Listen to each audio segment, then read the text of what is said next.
Empath Resilience, Trauma Recovery, Narcissist Abuse. These are some of the talking points I just recently shared as a guest on a podcast by Camilla Dorand. The podcast is called Red. It's a fascinating podcast. It stands for Rise, Empower, and Dream. And we did a deep dive. I provided a lot of answers and solutions to some of the challenges that the empath faces on an everyday level. Please stay tuned and be inspired. Vital, thank you so much for being here. Well, first of all, thank you for having me on the show. Thank you for the work that you are doing. I'm in alignment with your message. It's about empowering people and providing value to our community.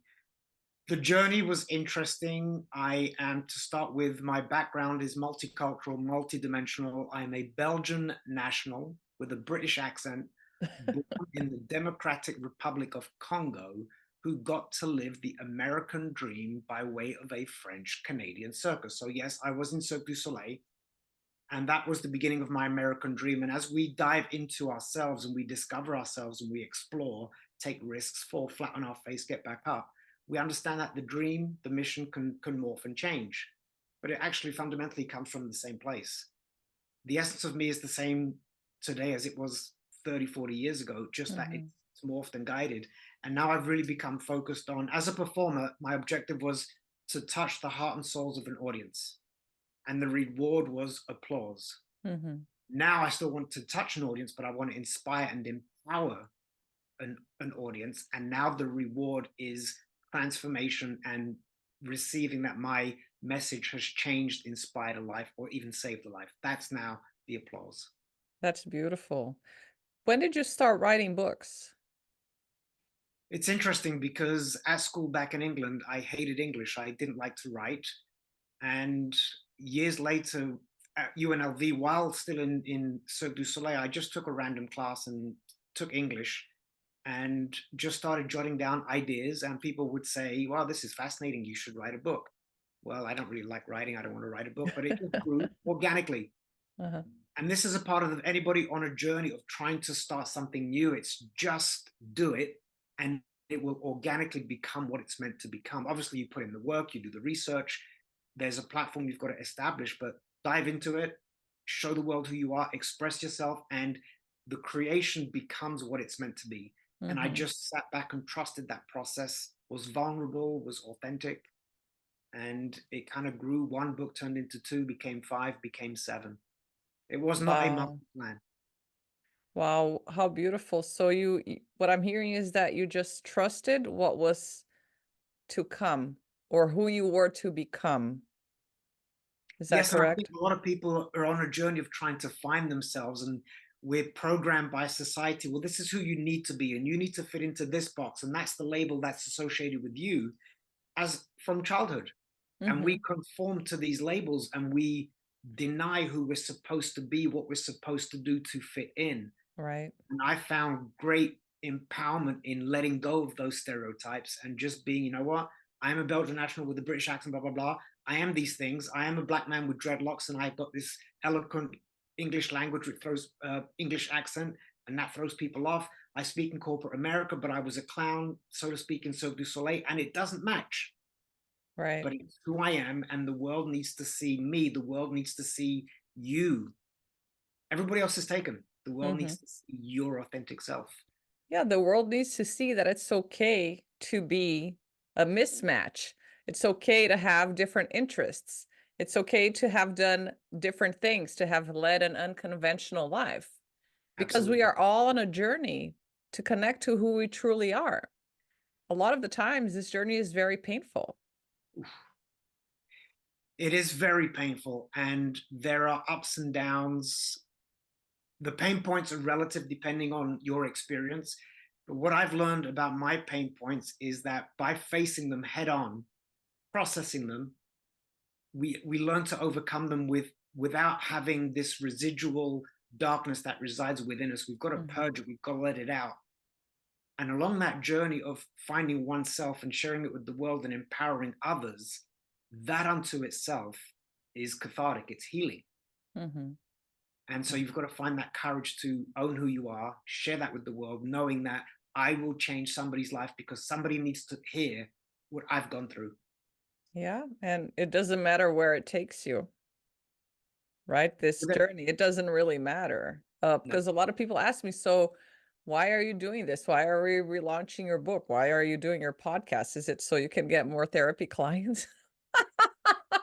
And I'm like, no, I don't want more therapy clients. I mean, I have the talent to help people, but I know that I need to spread my message to a bigger audience. Yeah. And like we were discussing in the backstage before we started this interview, was haters are going to hate, hate, hate, and they are going to judge you. And so what? Yes, we've got to be a bit stoic and have that approach of so what. In the meantime, though, it's not pleasant to have haters and naysayers and doubters. Right. It does test your resolve, and it makes you question your self-worth, imposter syndrome, all those things. And I'm sure you've gone through them. I go through them. I'm going to be completely honest. I go through them every day. Even while I was flying in the air with Cirque du Soleil, this amazing company, and you've reached the pinnacle of entertainment, you're still up there flying with doubts. Am I good enough? Did I get lucky? Did I deserve this? But you know what? You're in the moment. You just keep going. You keep going. Whether you're an imposter or not is secondary. Live with purpose, with passion, with conviction, and whatever happens is going to happen. What do you believe is your secret to having overcome so many challenges from your childhood until now? All this hate, this judgment. What do you what can you share to our listeners to help them follow on your footsteps or take a little nugget here and there so that they can do the same? I can get quite deep and philosophical, even spiritual in this answer, which I think that might bring Please back. do. Please do. So in terms of the timeline, we as humans, we've created this timeline, but I believe time is not linear. There's an overlap of dimensions, there's reincarnation, there's every molecule of mass has a memory. We are technically made of stardust, and I believe that our spirit comes and learns experiences, and we choose, well, in this lifetime, I need to learn pain. And the reason why I need to learn pain is because then I want to develop compassion and empathy. And in another lifetime, I've got to be a rock star, so I know what celebrity feels like. And we're on this, we're spirits on a human journey. So it's all been predestined to some capacity. Within that predestination, we make choices and decisions that guide us either further down our path, and if we fail the mission, we come back and do it again. And so to answer your question about where does this come from, depending on what your religious or spiritual belief is, it comes from God, it comes from the universe, it comes from the heavens, it comes from the matrix, it comes from whatever that word is that you want to fill in. It's almost predestined.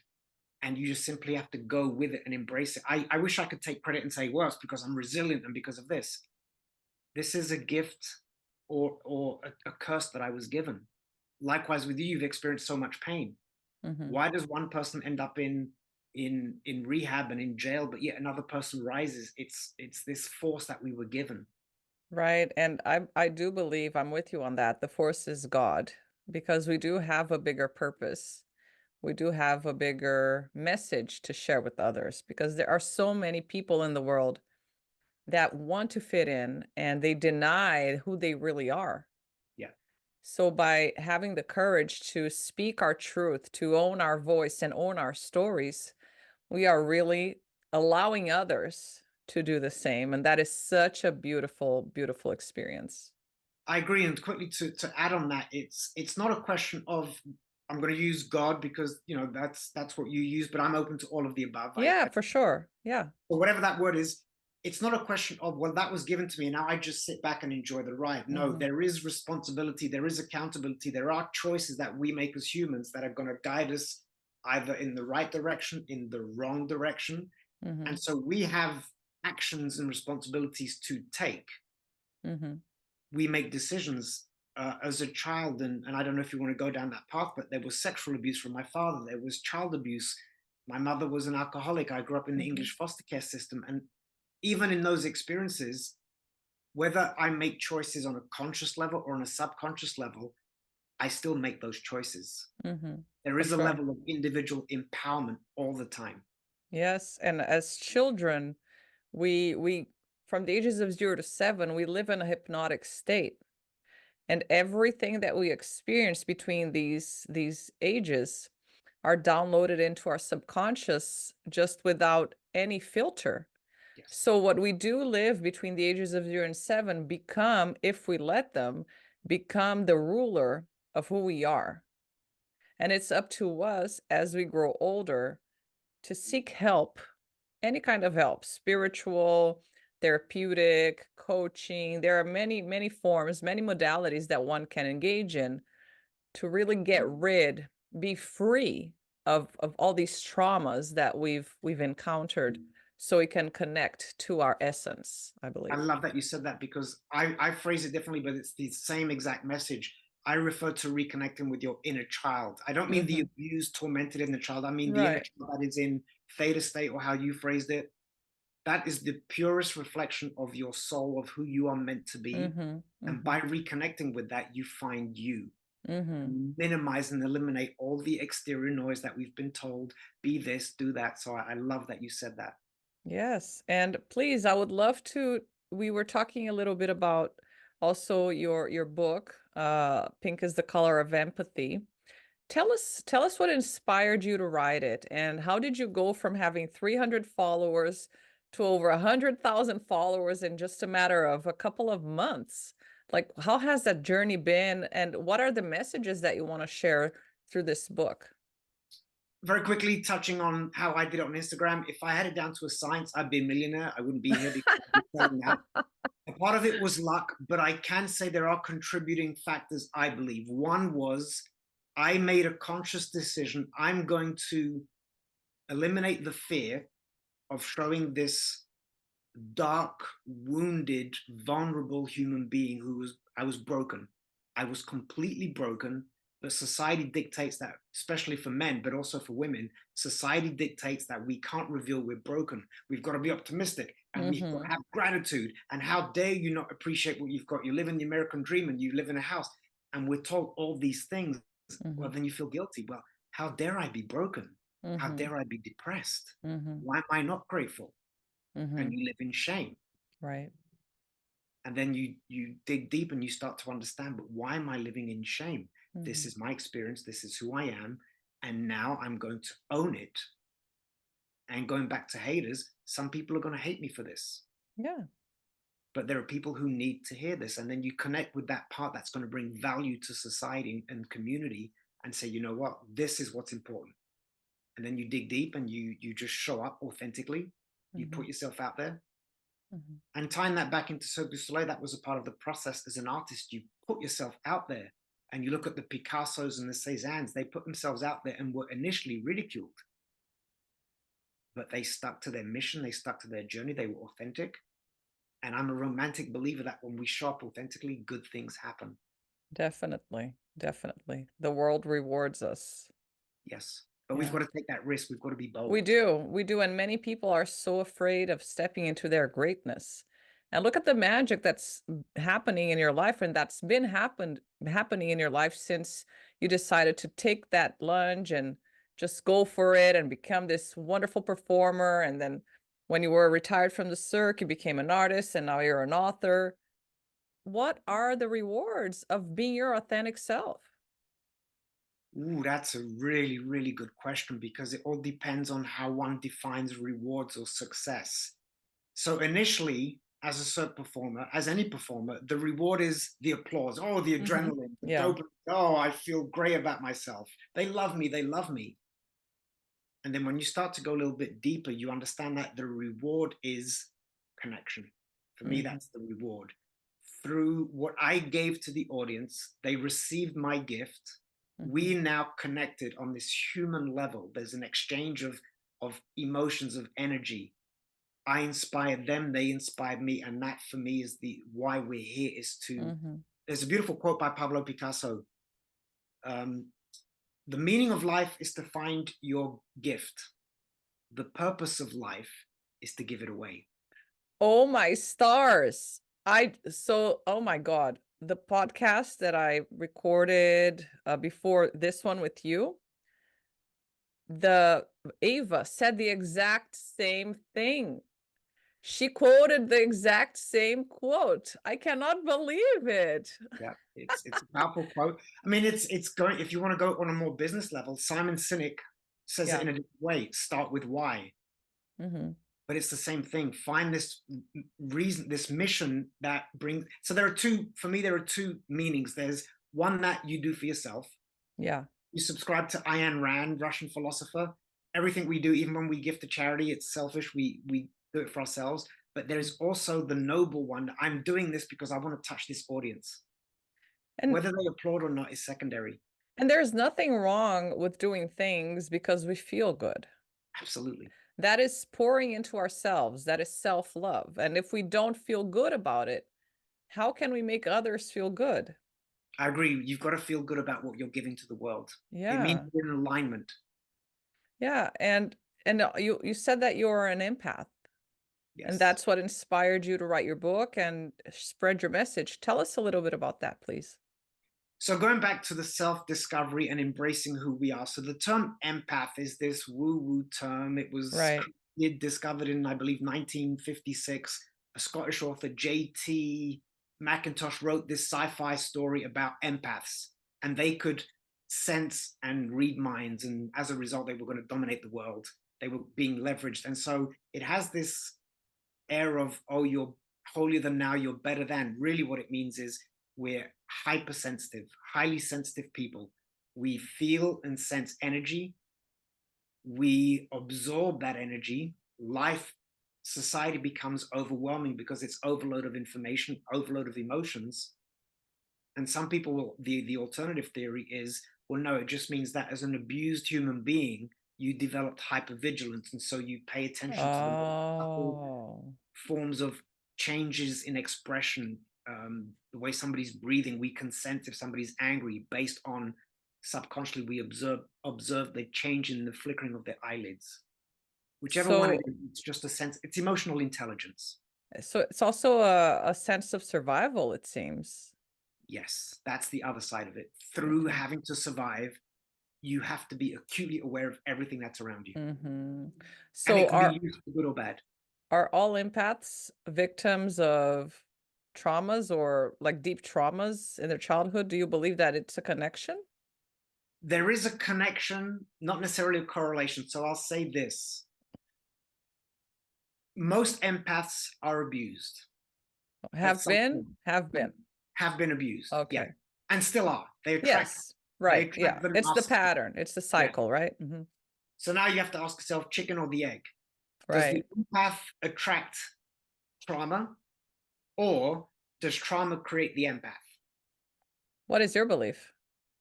I think it's a combination of both, but ultimately, going back to what we talked about in the beginning about this given DNA, this given nature, essence of who you are, your life purpose, that's a part of your journey. And now nurture will either magnify or diminish. Like, I don't believe that you put a really beautiful, kind soul in a horrible environment, I don't think they become evil. Mm-hmm. Likewise, if you have an evil entity and you put it in a caring, loving environment, I believe that entity will still be dark and evil. Mm-hmm. It will just be magnified. Mm-hmm. I understand, and makes total sense. So what are the messages with your book? You wrote the book. How do you plan on having it resonate with people that read your book? So it's resonating on two levels. And thank you for asking that question. It's resonating on two levels.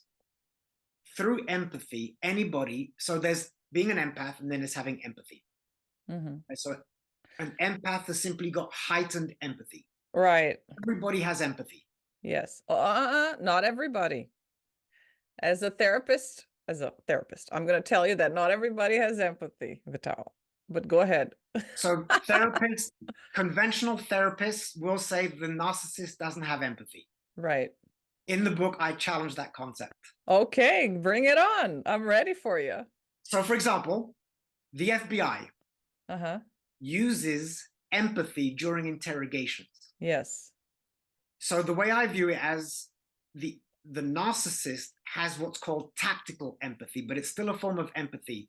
in order for you to mess with my mind and mess with my heart, you have to be aware and sensitive to my triggers, what I'm experiencing, anticipate what I'm going to feel. That's empathy. You've got to know that I'm hurting and you want to rub it in. But wouldn't that be called also manipulation? Well, yes, but manipulation is empathy. I can't manipulate you if I don't understand your psychology. Got it. It's just a different name. Okay. What they lack, and this is my theory, I'm not a doctor or physician. This is purely my opinion. Okay. Take it or leave it. But I believe as a creative, I think the creatives challenge the norms. And I think that all medicine, science, technology evolves as people challenge it. Mm-hmm. Whether I'm right or wrong is it's just a question of rethinking something and entertaining another potential. But so the empath, what the narcissist lacks is compassion, guilt. They have no guilt, right? And they have no remorse. So I know what you're feeling, and I'm going to mess with you, and I don't care because I have no guilt. Right. I'm not going to apologize because I have no remorse. But I know exactly what you're feeling, and to me, that feels really good that you're hurting. Yeah, that's kind of, effed up if if I must be honest here. There are no beep, beep, beep. We're not going to cut the words. It's effed up. Huh? So empathy is also a skill that you can develop, isn't it? Yes. So, for example, in just everyday relationships, this is where empathy brings so much value. Everyday relationships, romantic relationships, even business relationships. So, if you're with a partner or a friend and they express a pain point, there are certain strategies where I can express my empathy, which validates that person's experience. And through validating somebody's experience, it means I see you, I acknowledge you, and I support you. For example, you've just had your leg bitten off by a shark. I can express empathy and say, wow, that must be so painful. Or I can be the motivational speaker and have no empathy. Don't worry, they make great prosthetics. You'll be fine. That's correct. Or I can say, you know what? When I was 17, I got my leg bit off by a shark and I did 7 months of rehab, and then I make it about me. Right. Empathy is in the moment of somebody's pain, you make it about them, you validate their pain. And that allows people to connect. It inspires trust because now you see me, you acknowledge me, what I'm going through. And it's so powerful. It's literally putting yourself in the other person's shoes. Yes. And it's so easy to do. Yet complicated for many. It is because we're not taught empathy. We misunderstand empathy. Empathy sounds like weakness because people think that empathy means soft agreement. No, it doesn't. I can be completely empathetic with you. I can understand why you did something horrible, but I can still hold you accountable for being, and I, put in the expletive. For sure. So empathy doesn't mean agreement or condoning behavior, and that's the misconception. So people are afraid to show empathy.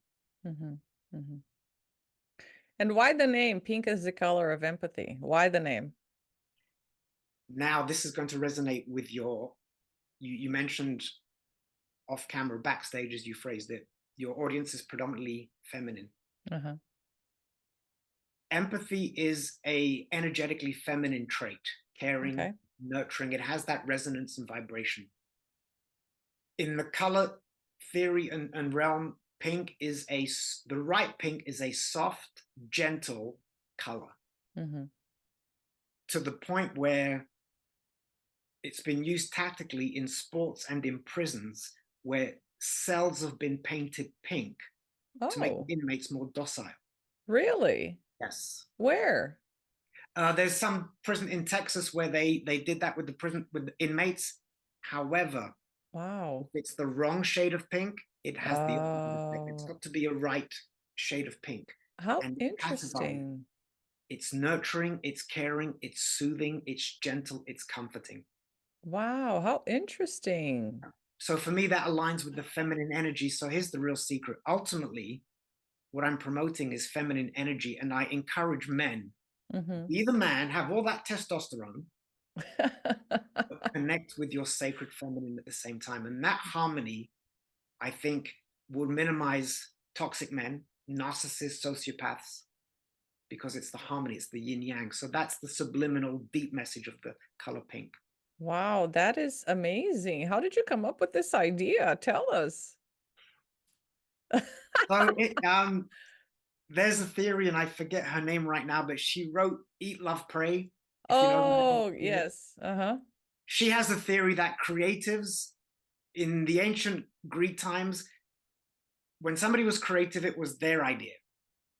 But then the Greeks came along and said, no, you have a creative demon that gives you the information, which means you don't take credit for it. You see a lot of celebrities will say, thanks to God. Prince, Yeah. Michael Jackson would say, no, the words were given to me by God. Yeah. Mm-hmm. So I channel it, that's all. I believe that. And that is the inspiration, right? That is the stardust that, we collect, this little stardust spectacles or speckles that we collect through the many lifetimes that we've lived. As you said, am I crazy to say that? The haters on this show will think you're crazy. I think you're a genius because I believe firmly in that. That's awesome. And so another thing, that I find interesting is generational trauma. Because for people who don't believe in spirituality and, the transference of or the carry on of the soul with these gifts and lessons, how do you explain generational trauma? That's another deep thing. Trauma does get passed on. It's an energetic thing.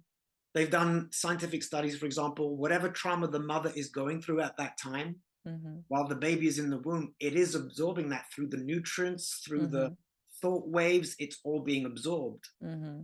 And so the mother carries a trauma from her. The man, through his sperm, also transmutes trauma. Mm-hmm. And so we automatically are given this trauma. Mm-hmm. And now the term the black sheep is usually the one that says, you know what, I'm done with this trauma shit. It Yeah. ends with me. Yes. Yes, it ends And with me for sure. that's the black sheep. And that's the awakened human being who says, I will not perpetuate this trauma. Yeah. I have also an addition to your theory. So aside from the DNA that the mother passes on, the mother and the father create that, egg, or not the egg, but the fetus, and as we grow, we develop these energies that have been given to us by our parents.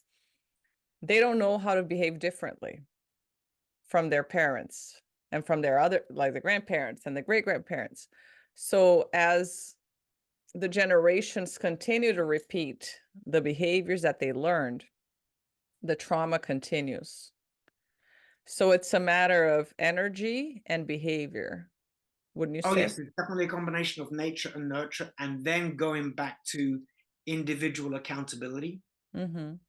We're conscious beings. We do have the ability to make that choice. Mm-hmm. And now I'm going to share one of my other favorite quotes that reinforces this statement. Viktor Frankl, Holocaust survivor, Mm-hmm.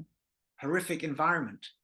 And he says this, he says that the last of human freedoms is the ability to choose one's attitude in any given set of circumstances. Mm-hmm. Regardless of the trauma, Mm-hmm. you get to choose. Mm-hmm. Will I be a victim? Will I dig deep and be resilient and overcome and not perpetuate or not hurt others because I was hurt? Which goes back to my message about empathy. It's easy to hurt other people when we've been hurt. For sure. Yep.